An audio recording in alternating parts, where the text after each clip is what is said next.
Hello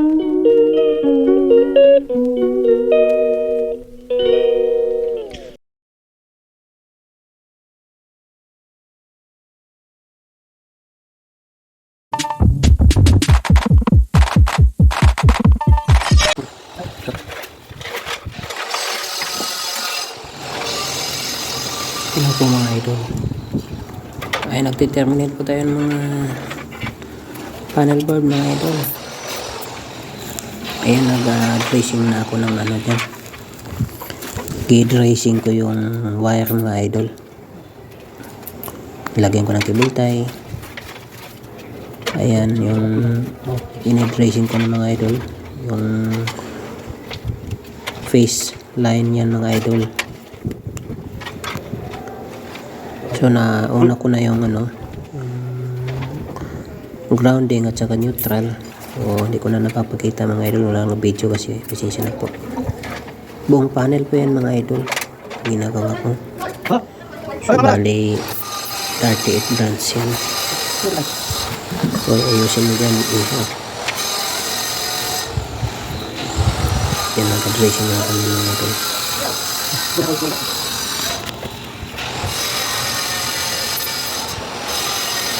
Mahirap din mga idol pag sakit sa kamay, terminate talagang buhay yung OFW mga idol. Ito yung kapalaran ko. So para sa pamilya, sikapan ko na lang to.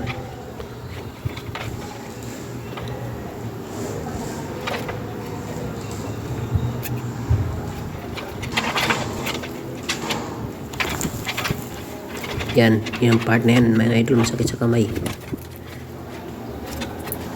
Kinabend ko na mabuti yan kasi kailangan ng bend yan mga idol, hindi masagad, hindi malapat dun sa panel board yung dulo niyan. Hindi malapat kasi magiging mag-grounded yan. So inayos ko yan pagka tupi mga idol, kahit masakit sa kamay. Yan, doble-doble ng cable tie dyan mga idol. Yung cable tie mga idol, yung napapansin nyo yung kulay puti na tinatali ko dyan sa wire. Tsaka may mga marking na yan mga idol, yung mga tikita dyan, may mga tikita kayo nakikita. Yun pong minamarka ko dyan kung saan papunta yan, kung saan room, saan yan. So sa ground floor yan mga idol. Buong video yan mga idol sa pag termination ko dyan. Bibilisan ko lang kasi mahigit 2 oras mga idol, hindi na maulit, 2 oras.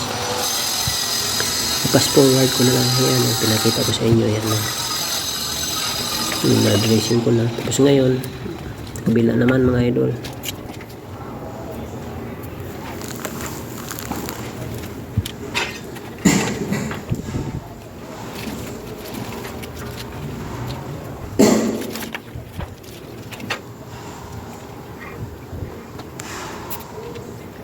yan, i-dressing ko na naman dyan sa kabila.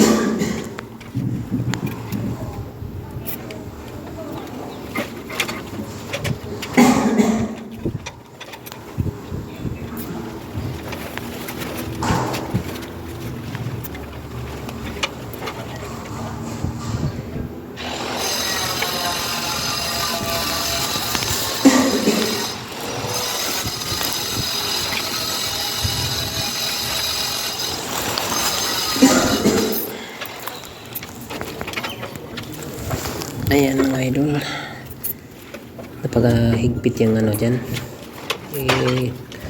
Labing ipit ko sa kamay ko dyan mga idol, manual talaga ang pag-bend ko dyan. Masakit, medyo masakit mga idol ang kamay, wala tayong magagawa. Ayan.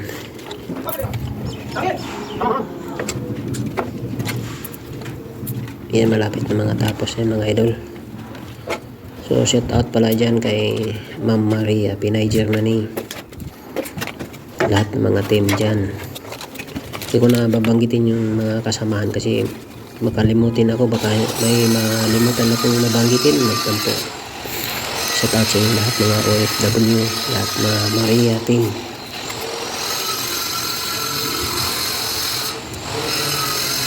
Ayan, nag-umpisa na ako ng mga idol, titingin ng tikita kung saan papunta yan, kung saan papunta. So Umpisahan ko na pag-terminate yan. Isa-isa.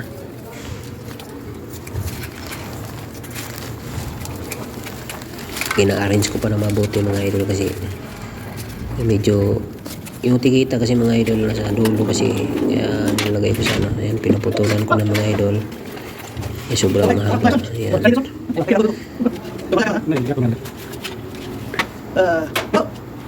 Pinuputulan ko na yung wire para ma-arrange na siya mga idol. Bilis lang oh. Bilis lang katingin ah. Sana ganyan pag-terminate mga idol.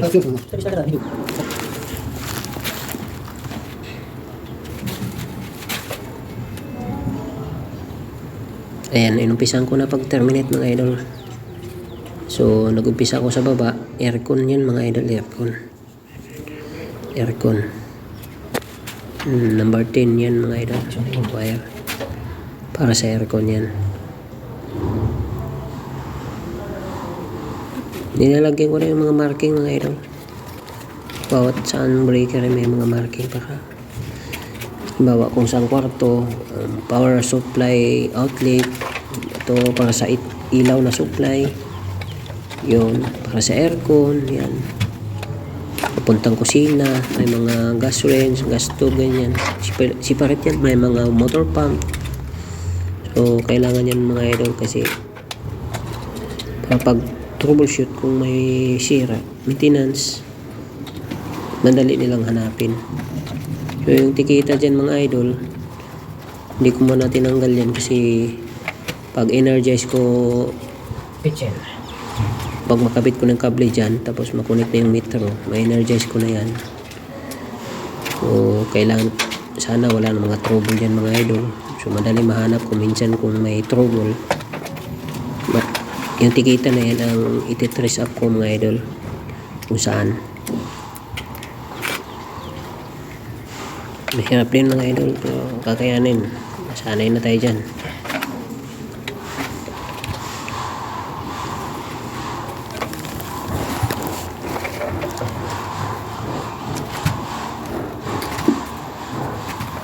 Ayan sa ano na ako. Pasensya na kaya mami o mga idol dyan. Medyo mahaba, 25 minutes ito. Yan, nagreklamo pa ng mabilis labasan ang video ko. Yan, ito ngayon 25 minutes. 2 oras sana to kaso para makatulog na tayo pag manood nun. 2 oras.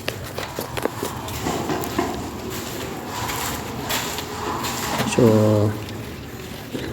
kaya pinapass forward ko na lang mga idol. Mabilis.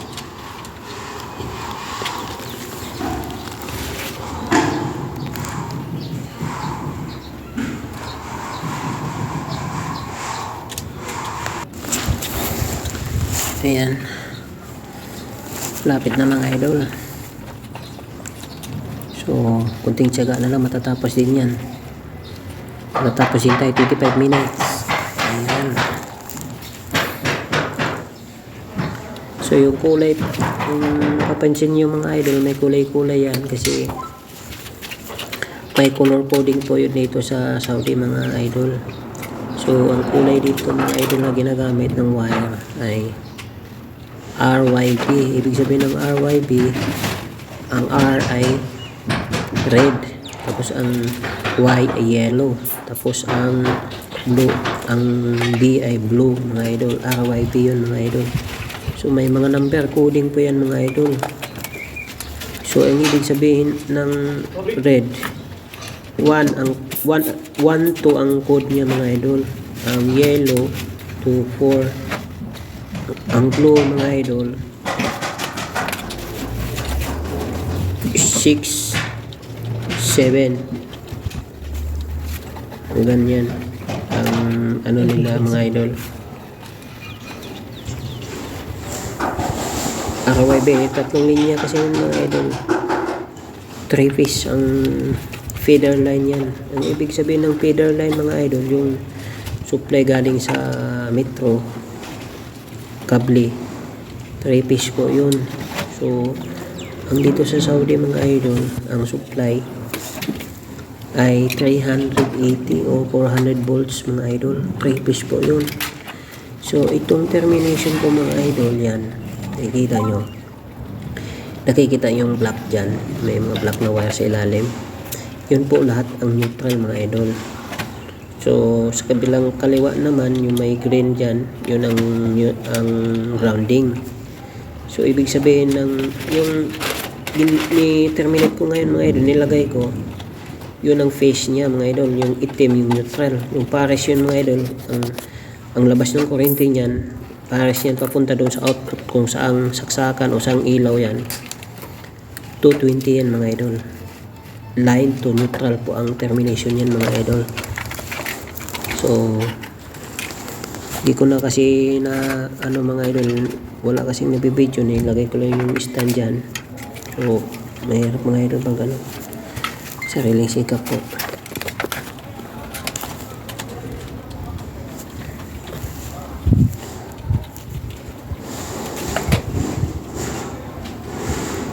Yan, hinahanap ko yung tikita kung saan papunta mga idol, yung mga wire. Kailangan basahin mo maigi para di na makabaliktad. Hindi naman sasabukin mga idol, kasi lang pag troubleshoot, kung magkamali ka ng tapping, switch, patay mo dito, yung kabilang switch pala sa kabila, yung kabilang kwarto, bis ka sa harapan, yun sa likod pala. So kailangan may number mga idol.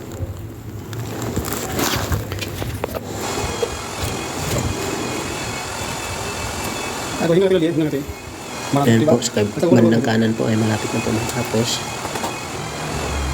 So magkakape muna kayo dyan habang nanood.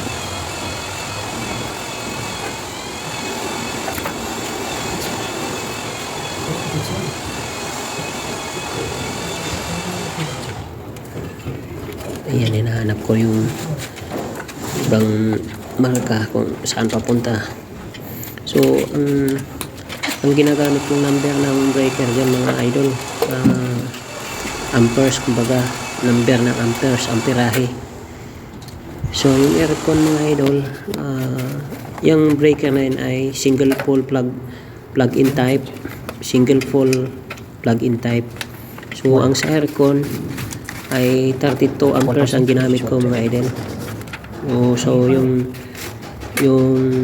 breaker na yun mga idol ay madaling mag-trip yan. Kung kunting problema yan sa kurente, mag-short, madali po siya mag-trip yan. High quality po yan mga idol. So ilaw ko mga idol, kasi medyo malaki yung mga kwarto, 20 amperes ang ginamit ko dito mga idol. Sa Pilipinas kasi ang natin doon, 15 amperes lang ang ilaw doon eh. So dito sa Saudi, 20 amperes ang ginagamit mga idol. Ayan. Yung outlet naman mga idol, depende kung malalaking load mo, gamitan mo 32 amperes. So kadalasan dito ginagamit, kasi mabibilang lang man yung load base isang kwarto, kung anong gamit lang. So 20 amperes lang din ang nilagay dyan mga idol. Naka-schedule po yan sa plano mga idol, sinunod ko lang yung plano. Yan. Malapit ng kabila mga idol, malapit na. So lilipat naman ko sa bandang kaliwa, matatapos na rin yan.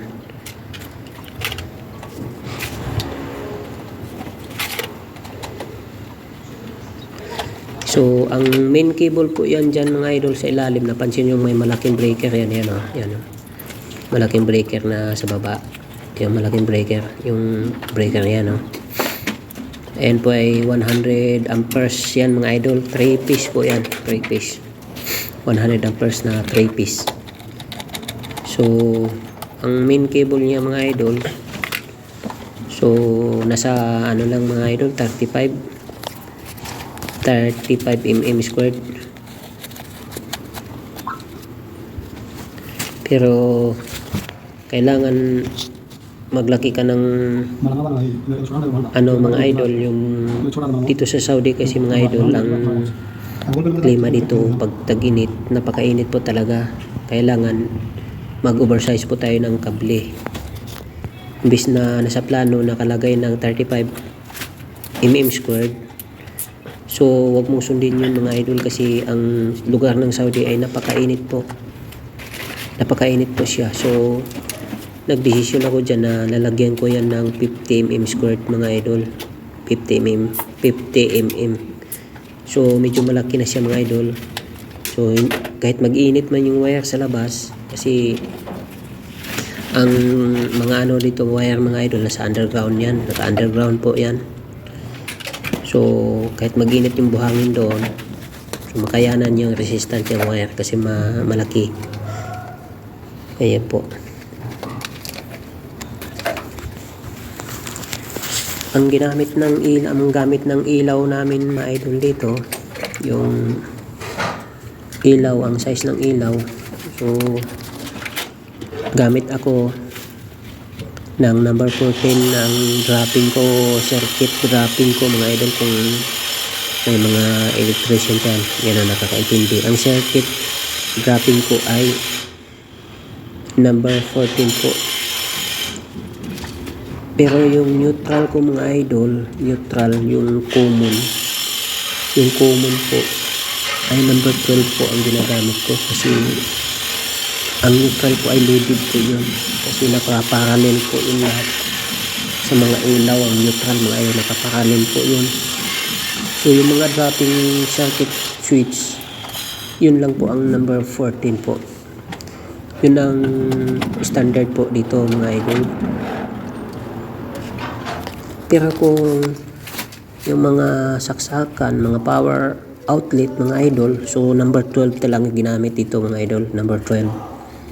Ang wire pa lang na, ang type pala ng mga wire dyan mga idol, yung ginagamit niyan, yung kaya-terminate ko, yun ang THHN type po mga idol. Yung pinaka high class po ng wire dito po. So kahit 50 years po yan mga idol, tatagal po yan sa water resistance po yan, at saka heat resistance, at saka oil resistance po. Yan, yung wire na yan. Mahal po yan dito mga idol, ang isang reel. Mahal po. Sa Pilipinas mga idol, nasa 7,000 ang presyo yan sa isang rolyo po mga idol. 7,000 plus. Yun. Dito sa amin nasa 300 lang ang 300 plus ang number 12. Ang number 14 ay nasa 250. Ang number 10 naman po ay nasa 500 plus. Real po yon.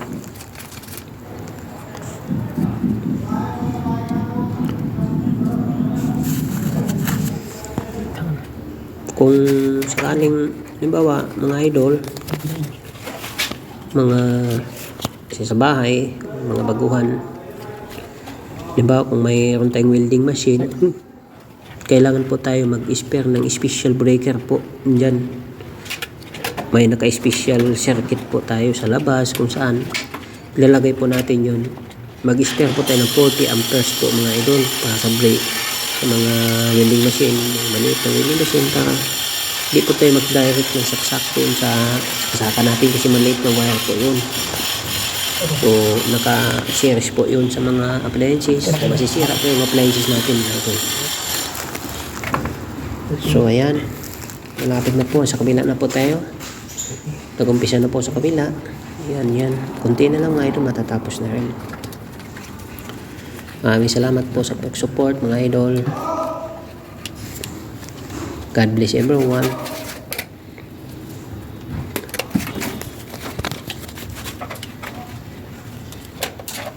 Ayan, kunti na lang.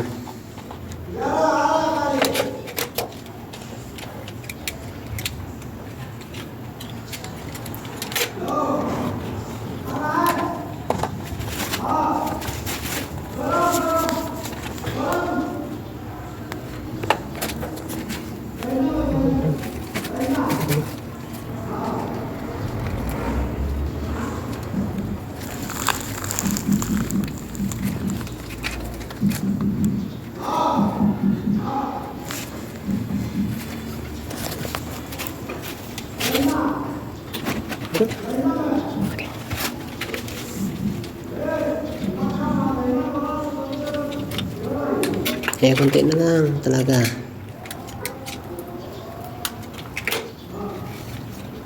Nakakapagod din pala magyaw-yaw-yaw mga idol. Nakakapagod din. Kailangan anong sabihin mo. Ayan, hinahanap ko na yung tikita kung saan papunta yung breaker niya. Yun. Suksok mo na yung dudong. Ayusin mo.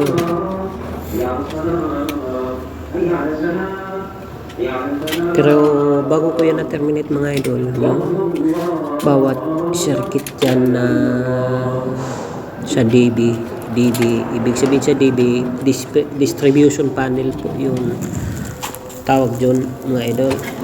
DB distribution panel.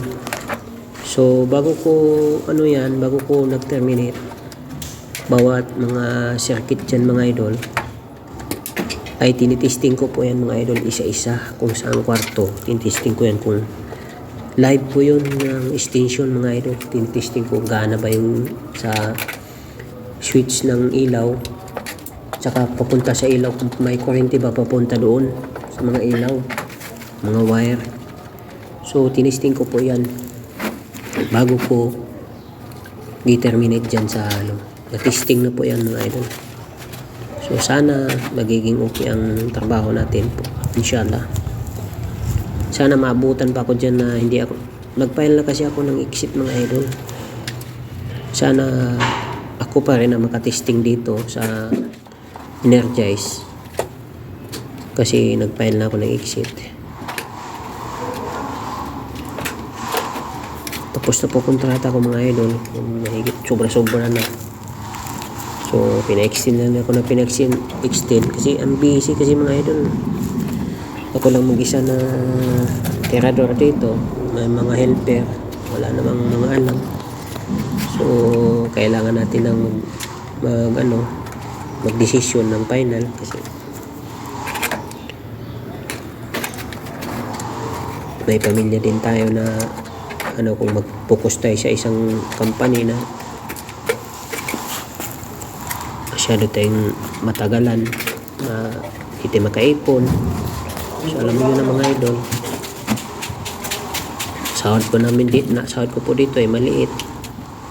So hindi po tayo makaipon basta-basta ng So sa ganitong skill ko, all around po kasi ako dito, kaya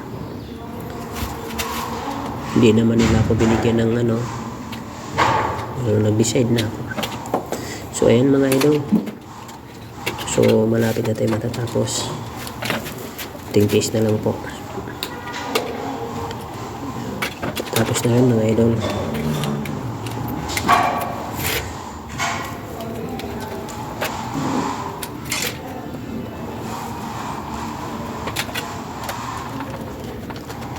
Tatlong wire na lang mga idol, tiis na lang, tiis, tatlong wire na lang talaga.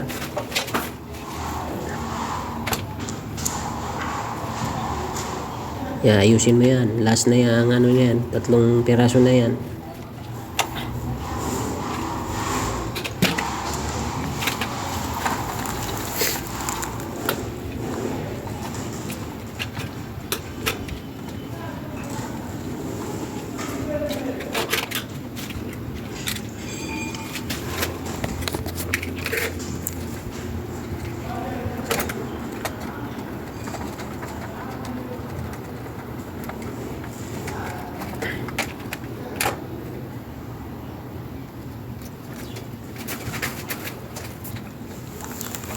Ayan, last ball. Isa na lang talaga mga idol. Natatapos na rin siya. Ayan, last na.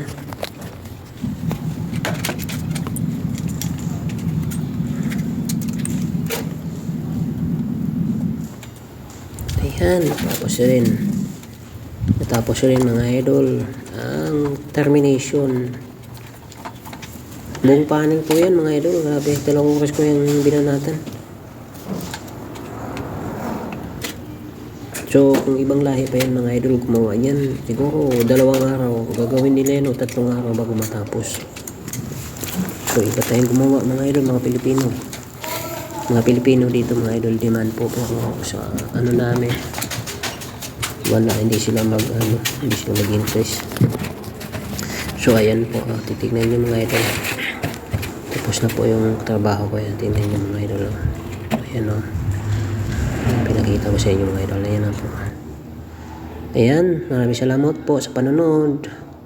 Yan po ang finished product natin mga idol. Salamat, maraming salamat po. God bless everyone.